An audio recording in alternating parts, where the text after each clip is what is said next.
Bonjour à tous et à toutes et bienvenue sur notre chaîne. Dans cette vidéo, nous allons vous montrer une méthode qui vous permettra d'accomplir en 12 semaines ce que la majorité des gens accomplissent en 12 mois. Imaginez le montant d'argent que vous êtes capable de générer avec une telle productivité.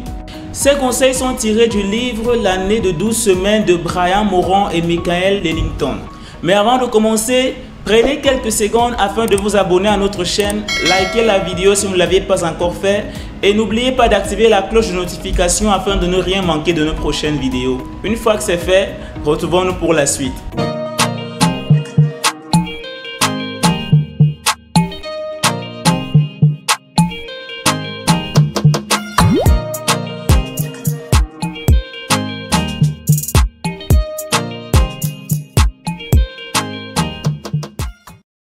Les auteurs de ce livre pensent que la chose principale que vous devrez sacrifier pour être excellent ou pour atteindre ce dont vous êtes réellement capable est votre confort. Nous avons tendance à voir trop grand avec nos objectifs annuels. Nous nous submergeons en nous retrouvant à procrastiner car nous pensons avoir beaucoup de temps. L'année de 12 semaines résout ce problème que tant de gens rencontrent. Les auteurs Brian Moran et Michael Lennington sont des coachs ayant de l'expérience en entrepreneuriat, en consulting et en art oratoire. Faire croître des entreprises et des individus est donc une passion pour eux deux. Leur expertise en productivité et en planification les rend bien qualifiés pour aider les autres à réussir. Voici les 3 leçons les plus utiles que vous pouvez tirer de leur livre. Leçon 1. L'approche des 12 semaines brise les chaînes des fixations d'objectifs annuels. Comment se passent vos résolutions du nouvel an en ce moment? J'ai posé cette question à plusieurs personnes au fil des ans et elles sont généralement coincées.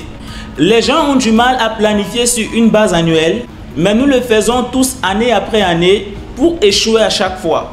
Cela se produit parce que lorsque nous pensons réaliser quelque chose très loin à l'avance, nous devenons complaisants au milieu et nous pensons avoir largement le temps de terminer. C'est pourquoi décembre est le mois souvent le plus performant pour la plupart des entreprises après une année de paresse. Le dernier mois devient donc le mois de rattrapage où nous nous efforçons à finir en force. Mais avoir cette intense motivation pour une seule fois par an ne suffit pas. Les meilleurs exécutants savent que les saisons de planification plus courtes offrent une concentration plus profonde et un plus grand sentiment d'urgence. Leçon 2.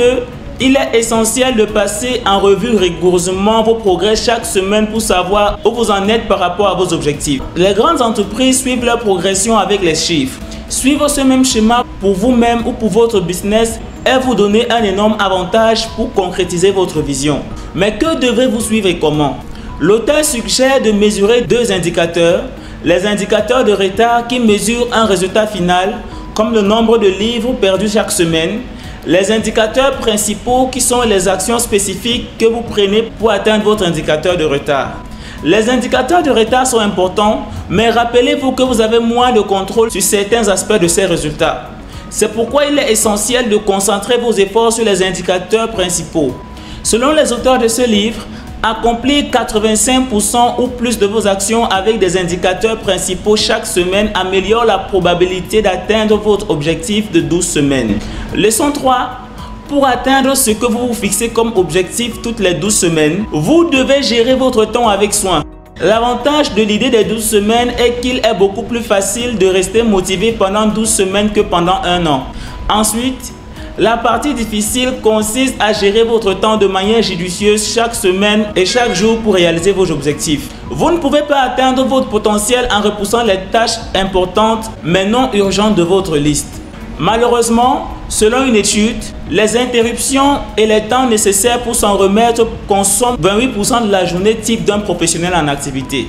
Plutôt que de laisser des interruptions occasionnelles perturber votre travail et réduire votre efficacité, organisez-vous en planifiant ces moments et en vous adaptant en conséquence.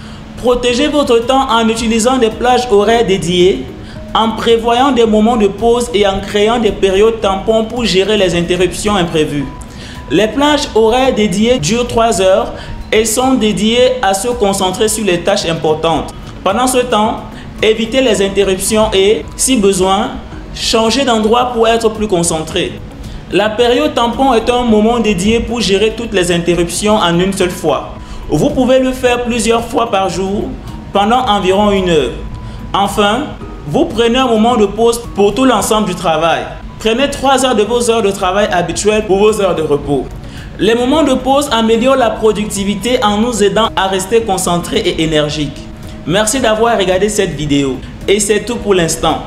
Si vous avez aimé cette vidéo, likez et n'hésitez surtout pas à vous abonner. Et en attendant la prochaine vidéo, gardez le sourire.